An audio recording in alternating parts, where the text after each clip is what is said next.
দেখো নারকেল কোড়ানো হচ্ছে আর এখন হচ্ছে শীতকাল, তাহলে কি বোঝা যাচ্ছে? পিঠে তৈরি হচ্ছে। হ্যাঁ, পিঠেই হচ্ছে। দেখো এই যে এটা হচ্ছে চালের গুঁড়ো, চালের গুঁড়োটা ময়ান দেওয়া হচ্ছে পুলি পিঠে বানানোর জন্য, আর নারকেলটা কোড়ানো হয়ে গেছে, আর এদিকে ময়ানটা দিয়েও হয়ে গেছে। এটা দলাটা ভালো করে ময়দার মতন করে মাখাতে হবে, আর কোড়ানো নারকেলটা দিয়ে পুর বানানো হচ্ছে।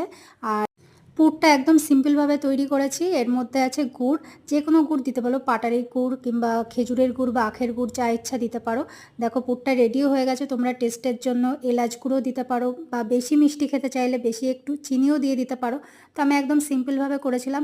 তো যে ময়ামটা দেওয়া হয়েছিল চালের গুঁড়ো, সেটা দেখো লেচি কেটে গোল গোল করে বাটির শেপে করে তার মধ্যে পুর ভরে এটা পুলি পিঠে বানানো হচ্ছে। তো আমি আবার একটু ডিজাইন করে দিচ্ছিলাম আঙুল দিয়ে, এটা নখটা চেপে চেপে। আর এদিকে দেখো পুলি পিঠেগুলো এই কয়েকটা রেডি হয়ে গেছে, আর এই পাশে হচ্ছে পাটিসাপটা হবে, তার জন্য অয়েল ব্রাশ করা হচ্ছে। যেহেতু অয়েল ব্রাশ নেই, তো সেটা বেগুন কেটে বেগুনের বোটা দিয়েই তৈরি করা হচ্ছে। আর এর মধ্যে আছে চালের গুঁড়ো আর আটা, ময়দা দেওয়া হয়নি, কারণ ময়দাতে একটু সমস্যা আছে আমার, সেই কারণে। আর এইদিকে দেখো পুলি পিঠেটাও রেডি হয়ে গেছে, ভাপানো হয়ে গেছে। বাড়িতে যেহেতু আমি আর মা আছি, দুজন মানুষ, তো কতই বা করবো, অল্প পরিমাণেই হয়েছে। তো পাটিসাপটা আর পুলি পিঠের রেসিপিটা তোমাদেরকে দেখালাম।